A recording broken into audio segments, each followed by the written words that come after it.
So Tom, thanks for your kind words. I go back a long way to Stanford. I came to Stanford in 1992 on a fellowship to pursue my PhD in electrical engineering, but I dropped out of it, like many wise students do. And I came to this country with $500, and I can't thank Stanford enough for making me what I am today.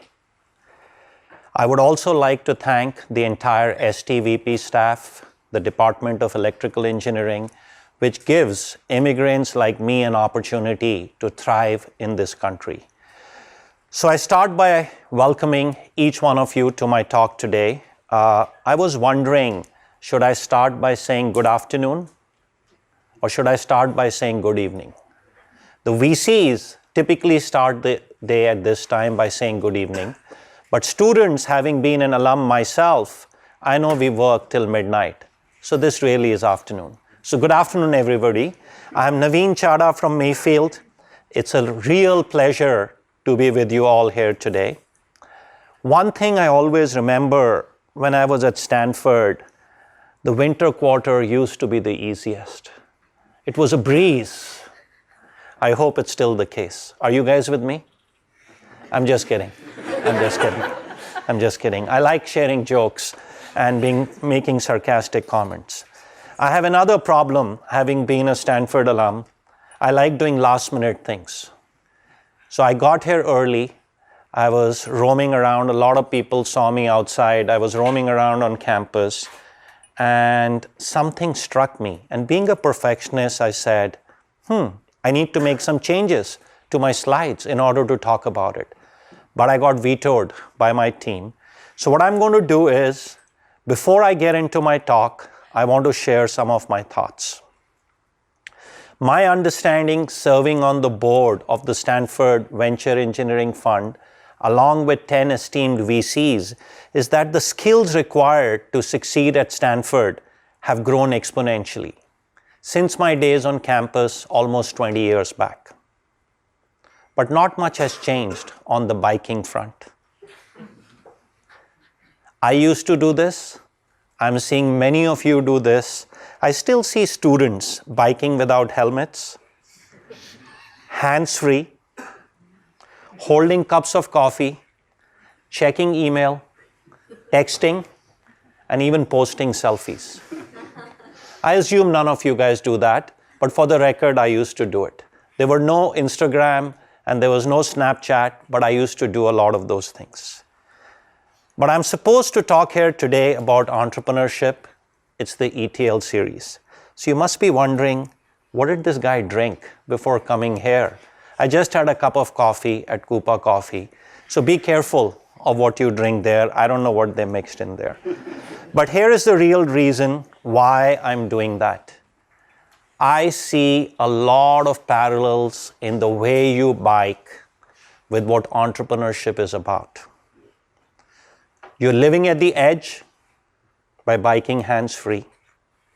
You are taking risk by not wearing helmets. You're multitasking by doing texts, posting pictures, which is what entrepreneurs do. So tell me if my observations are correct, because I'm seeing future entrepreneurs in you. I see a lot of nods out there in the audience. Well, jokes apart, now we can get back to the slides that were prepared. I'm here to talk about some rules of the road for building iconic companies.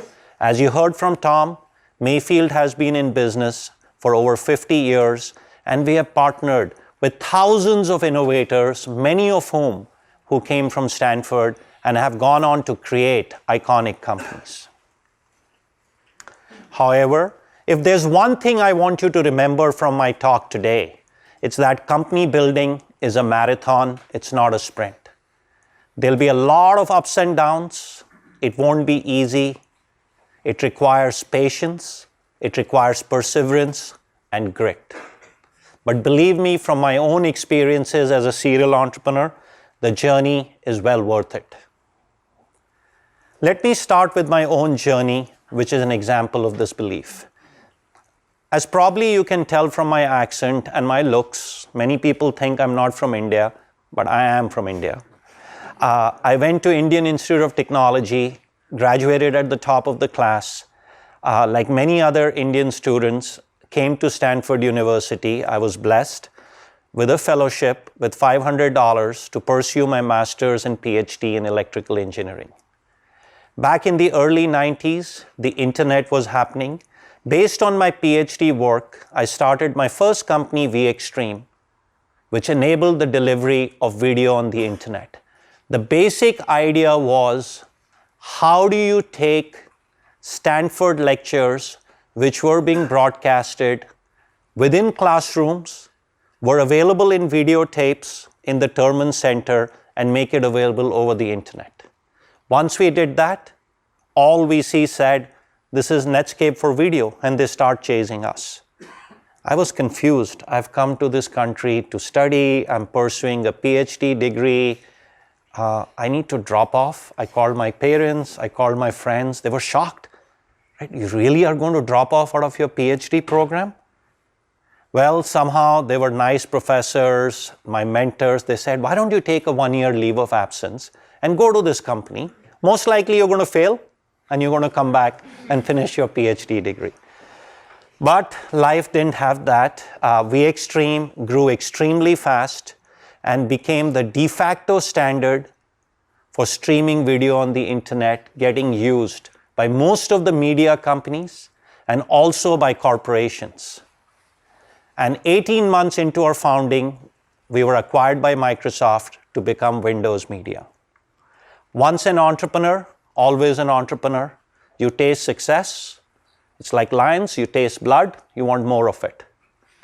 So I went on to start 2 other companies after VXtreme. One of them was called iBeam Broadcasting, which went public in 2000. No better time to go public in 2000, especially in May of 2000.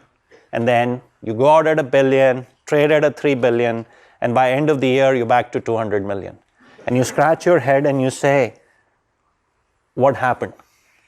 And I read a book and it said, somebody moved my cheese. I'm still wondering who moved it. I think it was the stock market and the hedge funds. No offense to any of them in the room.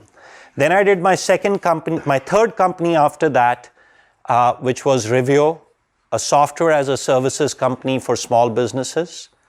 10 years early of its time, which ended up getting acquired by CPA.com, which is still a thriving business focused on the CPA market. Post the acquisition of VXtreme, I became one of the youngest execs at Microsoft at the age of 26, worked very closely with Satya Nadella, the current president and CEO of Microsoft. We were both peers. I was running Windows Media. He was running Microsoft's Commerce Server. Learned a lot of what it takes to run companies at scale. And to take that knowledge, I joined the venture capital business by accident in 2004. I had gone in as an entrepreneur in residence to start my 4th company. I didn't know anything about venture capital. I just had fun creating companies and having impact. I've been a VC for over 14 years now. I've been leading Mayfield as the managing partner for over 10 years. I've invested in over 50 companies, have been extremely fortunate to have partnered with world-class entrepreneurs who have created companies, 16 of which have had IPOs, and another 18 have been acquired. God bless them for the work they do and make the life of VCs like mine easy. Let's switch gears to Mayfield. And I like asking a lot of questions. I'm known at Mayfield. I put people on the spot. I ask questions, but I do give awards. So Mayfield, as you heard from Tom, was started in 1969 and has its roots at Stanford University. Any takers without searching on the internet, and none of the professors, please, where did the name Mayfield come from? The people who get it right in the first 5 seconds will get an award, which will be handed by my colleague Kelsey. So here you go. 1, 2, yes. Isn't there a street called Mayfield Avenue? No. Next. I knew that would come. There's a little town here called Mayfield. You got it. You got it. What's your name, sir? Cedric. Good, good. So Mayfield was founded in 1969. It wasn't founded to your answer on Mayfield Avenue, which is next to where the frat parties happen. Neither was it formed after the name of Mayfield Bakery, where we get great coffee and great things to eat. So Mayfield, you're absolutely right, was after the name of a thriving town called Mayfield, which preceded Palo Alto. Fast forward 50 years, what is Mayfield about? We're a people-first organization where we bet on people first, market second. We believe on betting on the jockey, not the racetrack. Our strong belief is if you invest in A-plus people, their initial idea may not be the right one, but they'll quickly pivot to find the right market opportunity. We are partnering with entrepreneurs who want to change the way in which we work, live, and play. Our entire team has an entrepreneurial DNA and operational background where we have been in the shoes of the entrepreneurs and realize how lonely that job is and how difficult it is to be an entrepreneur. And in our 50-year track record, we have raised 18 funds to date, invested in over 500 companies, 200 of which have been acquired, another 116 have had IPOs, and we have an expert network of over 500 CXOs who help our companies from time to time as needed. Believe me, I'm going to get to the stories, but wanted to just, rather than introducing me, introduce Mayfield. And I know I'll keep it to 25 minutes for sure. As Tom mentioned, thanks to the great work his organization has done and STVP, we are proud sponsors of the Mayfield's Fellows Program. I see some faces here who have been ex-Mayfield Fellows. The program was endowed in 1995. It chooses 12 students every year to help them become leaders of tomorrow.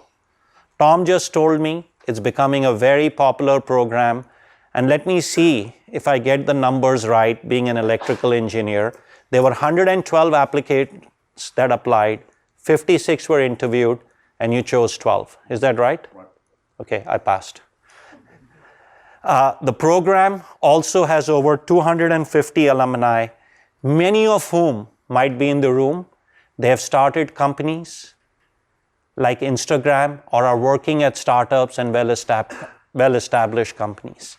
If you are not thinking of pursuing an MBA, if you're getting into your third year at Stanford, I highly recommend go talk to Tom Byers. He's the best in helping people get to this, right? Thanks, Dad. Let's move gears. And now I'm going to get into the crux of the stuff, right? About the rules of the road for building iconic companies. So as you heard from Tom, Mayfield is a build-to-last organization. Very few venture firms we can count, maybe 2 or 3, are celebrating their 50th year in business. And this will apply as you think about building iconic companies yourself one day. So the firm has some fundamental beliefs on which we are built. If we cannot see eye to eye with the entrepreneur on these beliefs, we won't invest in them. We'll tell them we're the wrong partner for you. So what's the first one? Our motto is people first, as I mentioned earlier. We bet on people, market second, because people build companies. Companies don't build people. We are known for embracing the unconventional, the different, and the unusual, which means we are typically backing people who don't come from central casting. I was a good example. When I started my first company at 25, most of the VCs said, hey, you don't have an MBA degree, you don't have white hair. But today I can go and say, hey, it's okay, I don't have white hair, but I have no hair, or I have very little hair, if you will. Our other belief is that great people evolve, which means CEOs are made, not born. If you want to do it, you can do it. Fourth, we are loyal to a fault. We believe if company building is a marathon, we need to be running along with the entrepreneur through the ups and downs, through the thick and thins. Sometimes we are carrying bottles of water when they get exhausted. And believe me, sometimes we are carrying their sweaty cloths they use to do things I won't get into. We don't beat around the bush because we believe in radical candor. In any partnership, it's very important to speak the truth and don't take too long to communicate the messages. We believe experience counts for something, both as a firm, as an individual. And finally, the most important belief Mayfield has is it's all about teamwork. This is not a solo sport. Companies cannot be built around one individual. All of us are better than any of us. Now, over the next 15 minutes, I'm going to share some learnings, what I'm calling rules of the road, that we have gathered from partnering with thousands of innovators over the past 50 years. I can go for a day, I can go for a week, I can go for a month, but I'm going to be writing a book, so be prepared. But for today, I'm only going to share 5 lessons which I think are good enough to get started, because I don't want you guys dying of indigestion. I want you to die of starvation. So for the time I've been given, I want to focus on 5 examples which you can all relate to that are about current companies. So let's get going. My first story is about Lyft. I'm sure all of us in the room use it, not their competitor, whom I won't mention. Is that the case? How many people, this is for prize number 2. How many people in the room know who Zimride was? 5 seconds. It was a sharing app for people who had zip cars so they could share rides together. Not zip cars, but you're almost, but who owned it? Students to share, it was precursor of Lyft. They started this community to help people share rides together. You're right. Name, please. Deep. He gets the second award. So this story, what's that? Could you repeat? Yes, I'll say that, right? I'll tell the story. So, and the talk I was told, it's better to tell these examples through stories rather than the result, right? So when we met John and Logan in 2011, their business was called Zimride, as Lyft didn't even exist. What was the idea? The idea was a social site, a variant of Craigslist, where people were posting requests and offers for shared rides. It was primarily being used by students, primarily at Stanford, and commuters for the Bay Area traffic. But it wasn't a direct consumer-to-consumer application. It was distributed through universities and corporations. It was a good idea, but not a massive market that a VC would invest in. Then comes the smartphone revolution and the smartphone step. Like any other smart entrepreneur, John and Logan pivoted the company to creating the first, now this is debatable, I'm an investor in them, so please take it with a grain of salt, the first peer-to-peer ride-sharing service, not focused on the black car market, and have grown in 7 years or so to providing more than 50 million rides a month. What led to their success was their authentic mission of making people's lives better by providing the best transportation. Not only did they have an authentic mission from day one, they also had a set of core values. Any guesses on what they were? 5 seconds. 1, 2, 3, 4, 5. I get this award. Their values still are: be yourself, uplift others, and make things happen. And I still remember it because I just can't forget it. Given their mission of making people's lives better, supporting local and global communities is a big priority. They walk the walk and talk the talk. This is one of the most mission-driven companies I've seen in my career as a VC and entrepreneur over the last 25 years. They walk the walk, as I said, and they talk the talk. They provide free rides to polls. They're supporting California fire victims. And in many cases outside the United States, they're transporting people stuck in weather conditions to get them to warming centers. So what's the lesson? If you have to build a company which can achieve a valuation over 15 billion, a foundational company, which I'm sure many people in the room want to do, codify your mission and values on day one.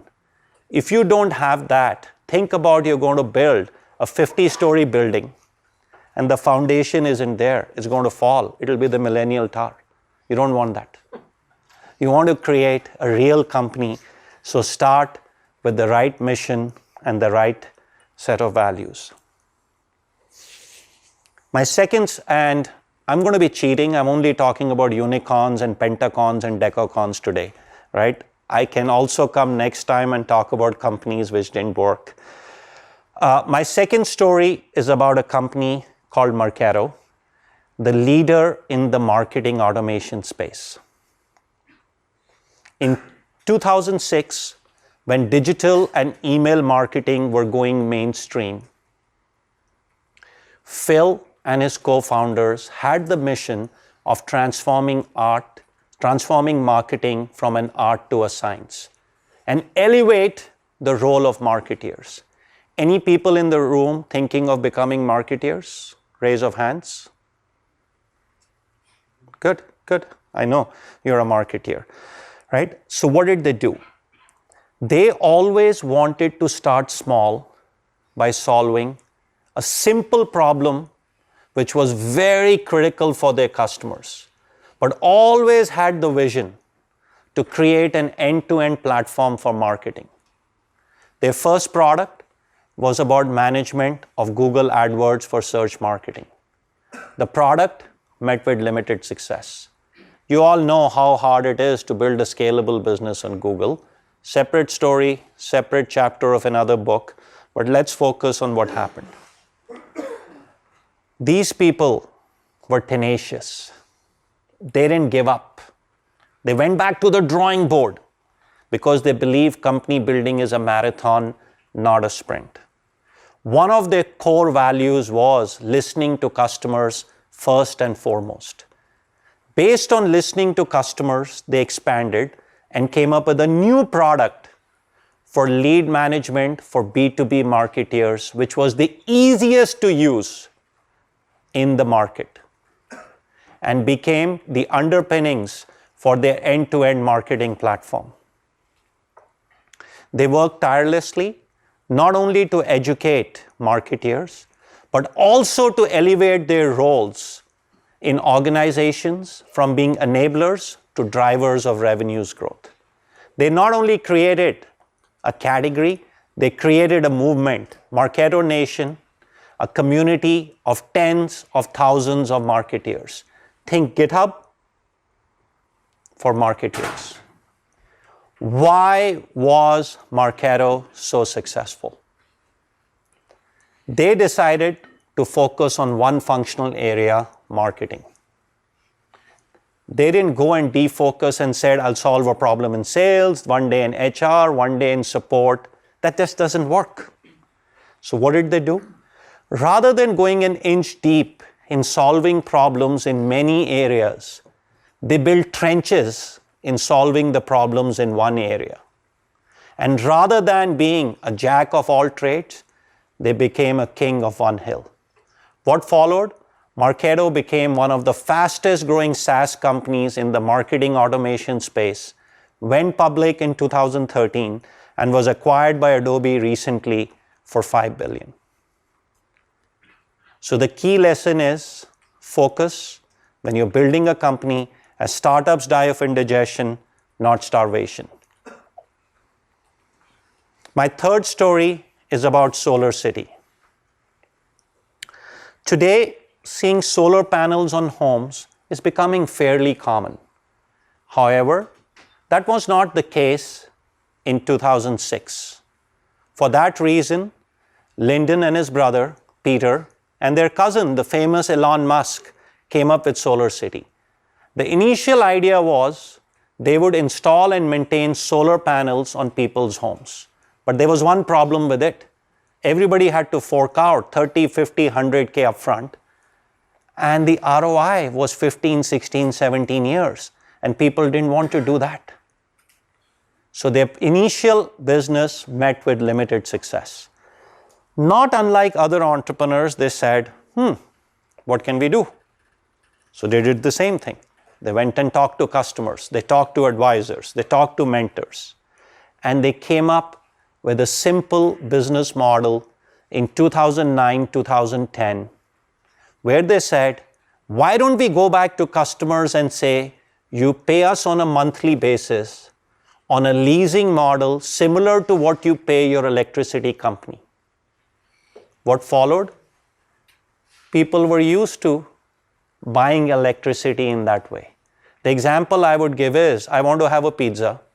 I know how to pay for it. Rather than selling me a pizza which is already ready to eat, you're giving me all the ingredients and saying make it on your own and pay for it upfront. Neither do I have the time, neither do I have this acumen. So sell products in the way people are used to consuming. So what's the summary? This non-technical innovation made SolarCity a breakout company. They generated billions of dollars in revenues, went public in 2012 and achieved a market cap of over $5 billion and were eventually acquired by Tesla. So as you look at starting your next company, I know it's Stanford, I'm a double E, don't just think about technical innovation. Broaden your horizon. Think about other forms of innovation. I already talked about one with business model through SolarCity. Think about innovation in go-to-market and distribution, similar to what leading open source companies are doing. And at the same time, think about innovation in delivery models, what companies like Salesforce and AWS are doing on the delivery front. So think, innovation has many forms and you can innovate across the value chain. My next story is of Moat, and I'm going to pick it up. Moat is the leader in digital media advertising measurement. I don't know if you guys know, the most successful brand advertising campaigns online are the ones which sell stories and are memorable. For that reason, Coca-Cola, Nike, Unilever, and Apple are the gold standards. However, even I didn't know this before I went on and invested in this company as a firm, that half the money advertisers spend on brand advertising is wasted. The bigger problem is they don't even know on what. So the big pain point they face is to measure the effectiveness of their digital brand advertising. To solve that problem, Jonah and his co-founders started Moat in 2010. They looked at existing solutions. They always are. They were models like pay-per-click, pay-per-impressions. They looked at it and they said, hey, this just doesn't work. And rather than doing incremental innovation, they went back to the drawing board, talked to customers, and came up with a simple product, which was a Google-like search engine, to tell brand advertisers where on the internet are the most effective brand campaigns running. So it was a competitive intelligence engine for competitors. Based on that, they expanded. Companies never stop. They learn, they pivot, and they expand. They expanded into providing an analytics platform which measured attention and engagement. What followed? All major online brands, including internet companies like Snap, Facebook, once a leader Snapchat, all became their customers. They became the fastest growing company and the Nielsen equivalent of digital brand advertising, and were acquired by Oracle for a hefty amount. So what do I want to communicate in summary here? Make sure the product or service you're building is a must-have for your customers, because painkillers sell, vitamins don't. My last and favorite example is of a company called Poshmark. I know my friend Manish had appeared last year, right, for an ETL talk. So let me be quick with this story. Poshmark was founded in 2011, and there were many unbelievers. Most of the people didn't believe that selling used fashion through a marketplace online was a big idea. However, Mayfield is a people-first investor. We don't care what the idea is. We're making the bet on the jockey. I know nothing about fashion, as you can see with the way I dress. We made a bet on Manish and gave him a term sheet even before he had started a company, and connected him to his co-founder, Tracy, who had great background in fashion and merchandising. Fast forward to today. The company has expanded beyond used fashion. They've expanded beyond women's fashion. They're selling men's fashion, new. I don't buy used. You can see.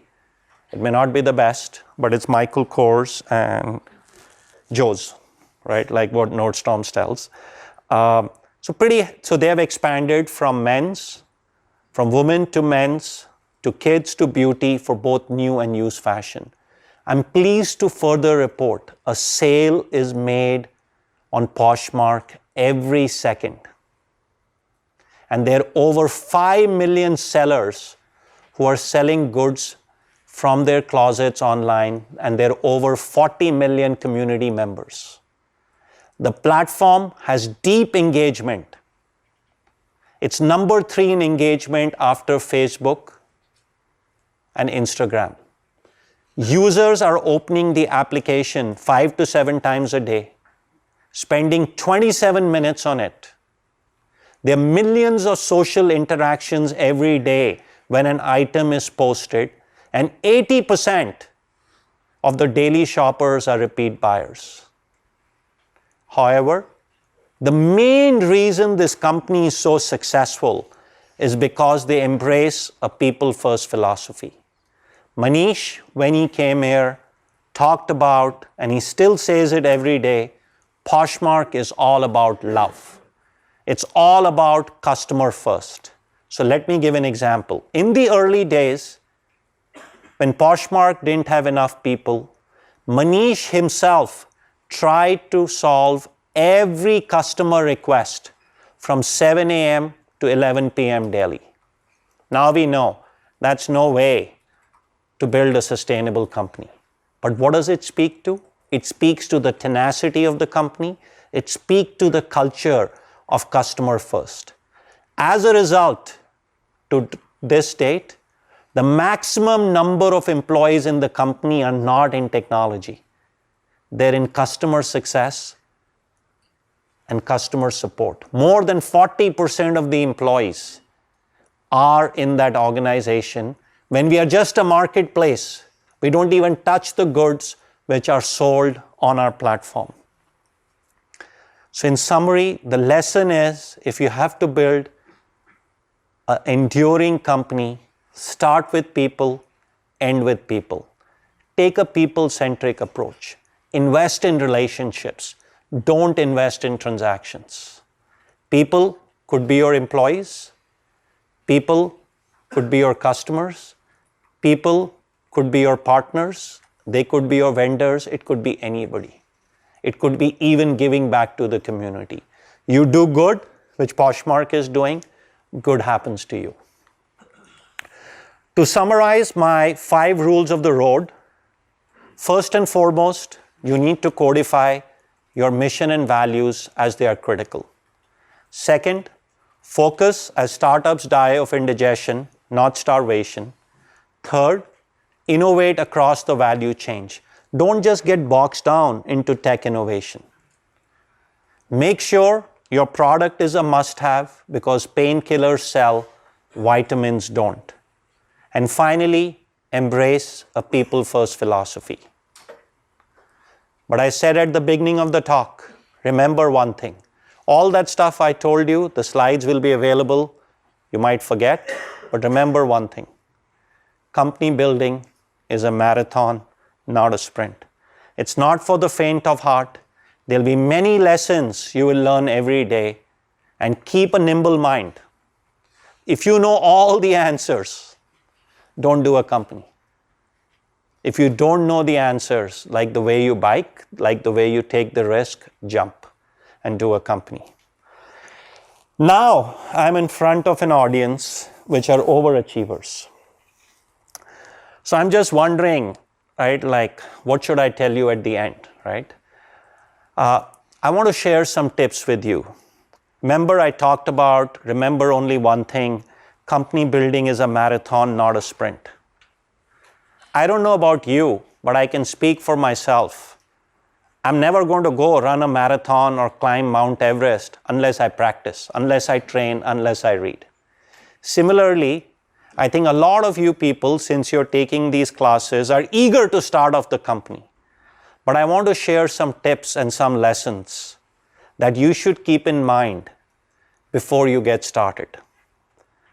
The first one is start with a disruptive and big idea, but make sure it's a painkiller and not a vitamin. Check with customers, talk to customers, not one, not 3, not your friends, the vast majority. The world is noisy. There are too many products, too many solutions, people don't have time. Second, surround yourself with experienced mentors. There's many of them in this room. You have professors, you have executives, you have VCs. I would go to them last because there's always a negotiation on price. But make sure these experienced mentors have seen the movie before. You should make new mistakes, not old mistakes. Find great co-founders. They need to be complementary to you and don't need to just say yes to everything you say. That's very, very important. Fourth, as I mentioned, define your company mission and values. It's like the foundation. Everything starts and ends at there. A weak foundation, you can build as tall a building, is going to fall one day. Fifth, I'm a VC. This advisor is not a VC. This is a very critical decision. I was a 3-time founder. You need to make sure you pick the right investors. We interview you. We check your references on sheet, off sheet. Why won't you do that on us? Right? I've invested in 50 companies. Pick up the phone. I'm also a human.